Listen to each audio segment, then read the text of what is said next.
It's now my honor to introduce to you the President and CEO of the Woodrow Wilson International Center for Scholars, former Congressman, former Ambassador, and former Administrator of USAID, the Honorable Mark Green.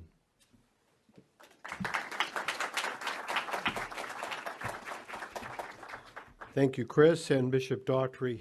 Your moving words remind us that while arbitrary detention is a diplomatic challenge, it's first and foremost a human catastrophe for those wrongly held and for the families who worry about them each and every day. So just a few days ago, I was traveling in eastern Ukraine.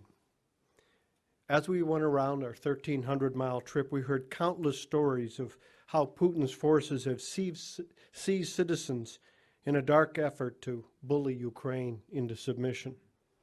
They've even snatched young children.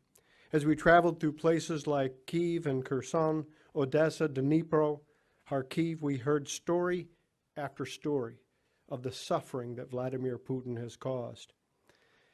But we heard just as many expressions of deep gratitude for American support, and their simple request of us over and over again was to stay with them in their moment of greatest need. Events like today are a reminder that America will always stand with those who are victimized by tyrants and tyranny, whether it be Russia or China.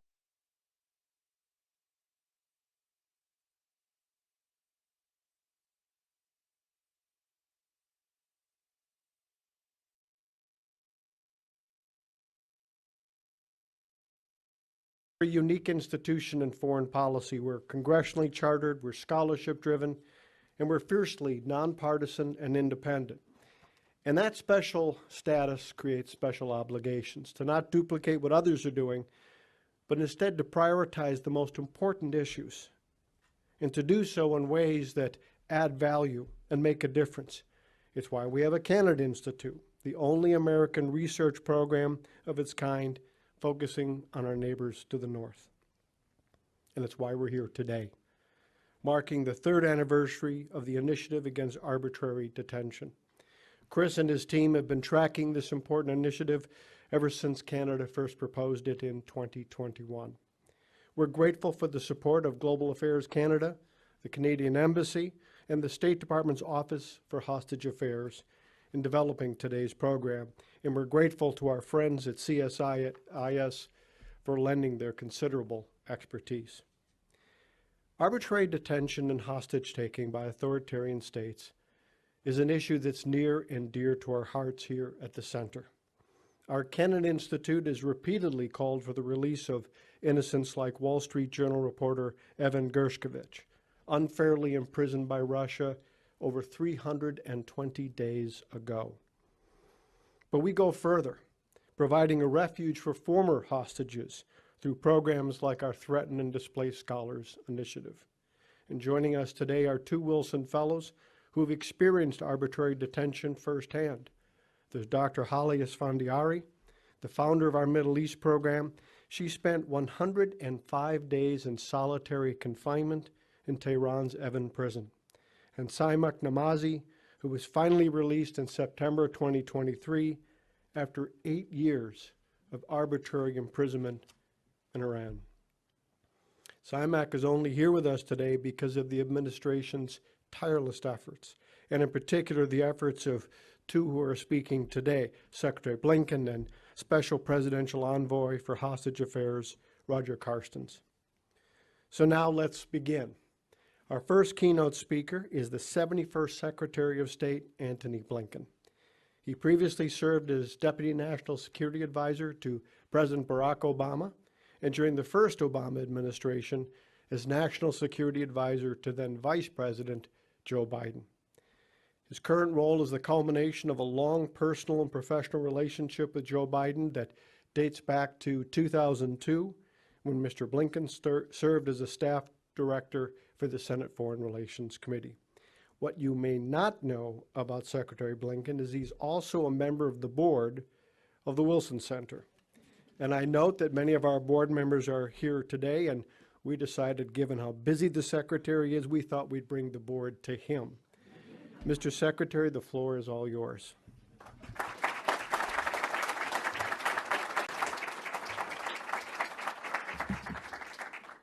Thank you very, very much. And the board meeting is now convened. Bishop, thank you for your powerful words and very appropriate words. I think you pointed to something that is perhaps most significant of all in the moment that we're all living and is the greatest poison in the human well, and that is dehumanization. The inability to see the humanity in each other. When that happens, when our hearts harden, then it's very, very difficult to move forward. And so I hope that both your words and the work that we're all doing together on this particular aspect of dehumanization, and that is arbitrary detention, will resonate. Mark, thank you for your leadership over so many years in so many different ways. It's particularly good to be here back at the Wilson Center. I've had opportunities to be here over the years on many occasions, but this is an institution that is doing consequential work on the most significant challenges of our time. We're grateful for it because, needless to say, there is no monopoly on ideas, never mind good ideas, and we certainly need them and welcome them. I'm very grateful to our co-hosts as well from the Center for Strategic and International Studies, and I have a little bit of history with that wonderful institution, having been a senior fellow there some years ago, and Global Affairs Canada, as well as the experts, the journalists, and other partners for civil society who are here with us today. Each of you is critical to ending this practice of wrongful detention. And I'd particularly like to recognize the formerly detained individuals and their families who are here today and that Mark's already referenced. Not only extraordinary advocates, but indispensable partners. And the fact that having been through an experience that's almost impossible for anyone who's not been through it to fully describe or appreciate, the fact that you continue to lend your time, your efforts, your passion, your hearts to helping to end this practice and to helping others means a lot. And last but not least, to my colleague and to my friend, Melanie Joly, the Foreign Minister of Canada. Melanie's personal commitment to this issue, bringing arbitrarily detained people home, supporting their families, strengthening our international response. This builds on decades of Canadian leadership, and it's been instrumental in getting us to the place we're at today. And then finally, as we're doing thanks, Mark's mentioned this, but I have to give a special tip of the hat to my friend and colleague, Roger Carstens, our special presidential envoy for hostage affairs. Now, Roger's office is lined with photographs of unjustly held Americans. His team are constantly traveling the country, constantly traveling the world to visit with families, to try to find ways forward. And what I've seen over these past 3 years is a leader and a team that lead especially with extraordinary empathy and absolute determination so that we can look families in the eye and say, we are doing everything possible to bring your loved ones home. I carry with me and have in my office a card where I have the names of every arbitrarily detained American around the world. And of all the things that I get some pleasure from doing in this job, none gives me greater pleasure than crossing a name off of that list.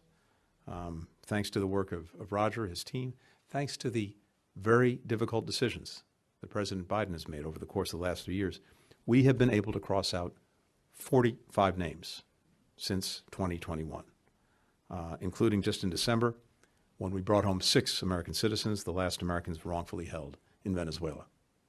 But there are still too many people on that list. And I know that homecomings are bittersweet things, even painful things for the families whose loved ones remain detained.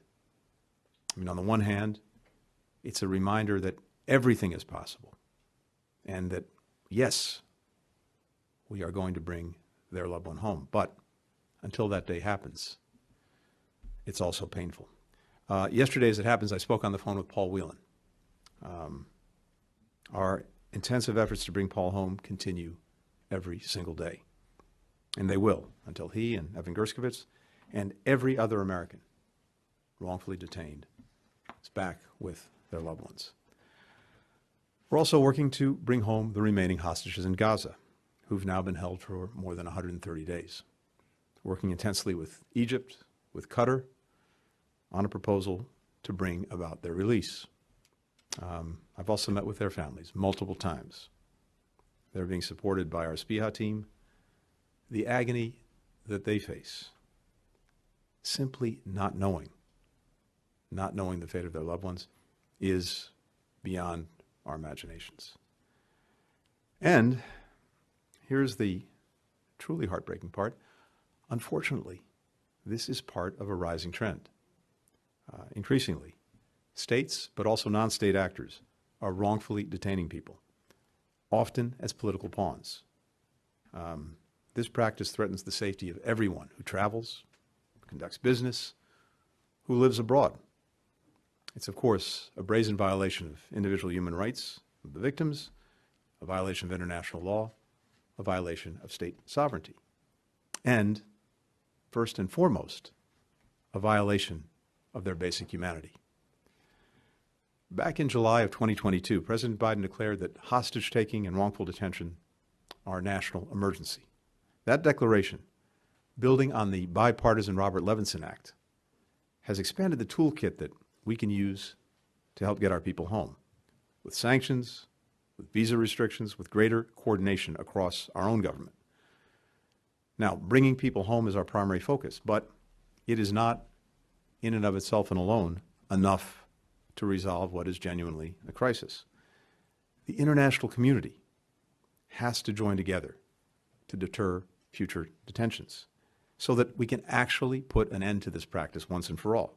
And the most effective way to do that is through collective action. For all that any one of our individual countries can bring to the table, we can bring so much more, and this is at the heart of the Canadian initiative, when we're actually acting together.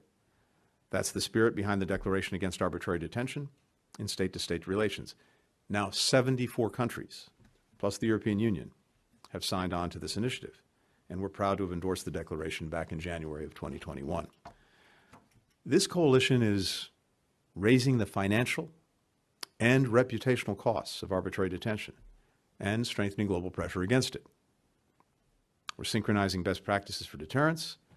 We're building out a global network of hostage affairs envoys like Roger, and I'm happy to see that Canada's first senior official for hostage affairs, Julie Sunday, is also with us today. We're working with partners outside of government, like Global Affair Canada Independent International Panel on Arbitrary Detention and CSIS's Bipartisan Hostage Commission, to better use existing legal frameworks to target this practice. Together, we're sending a clear message. Our citizens are not human bargaining chips. They are not political pawns. If any country wrongfully holds any of our people, we will hold them accountable. Working with our Canadian friends, we're trying to expand this partnership to make it more inclusive. The Declaration's first ministerial, held at the United Nations General Assembly last fall, co-hosted by Malawi and Costa Rica, welcomed representatives from every part of the world. We're also engaging the private sector to raise awareness of this threat and develop resources to make employees safe while abroad. Now, keep in mind, countries that engage in this practice are also increasingly isolating themselves. Who in their right minds would want to travel to a country, engage in business in a country, work in a country, live in a country that engages in the practice of arbitrary detention? So this is a sure path to pariah status. Now, unfortunately, a number of the countries engaging in this practice are already in that category. But it should be a reminder to each and every one that this is a path that leads to nowhere for them and for all engaged. Now, as Mark mentioned, we're joined today, among others, by Simak Namazi. Before his release last September, Simak was the longest wrongfully detained American in Iran. When he was released, he wrote that in prison, and I quote, he experienced the worst of humanity every day. But outside of those walls, there were countless people who reminded him of the best of humanity. And a number of those people are in this room. Family members, lawyers, neighbors, colleagues, fellow prisoners, strangers from around the world who ensured that he was not forgotten. And through their advocacy, helping him reunite with his loved ones and ultimately return home. Our single most powerful tool to bring people home and deter future detentions is our collective will and our collective action, rooted in our common humanity. Today, that's clearly on display. So I simply want to say I'm grateful to everyone who's here, not just for being here today, but for this ongoing commitment to a singular and important mission. And I'm convinced that through the work that you're doing, through the work that we're doing together, we will not stop until every family is made whole and until this practice stops once and for all. Thank you very much.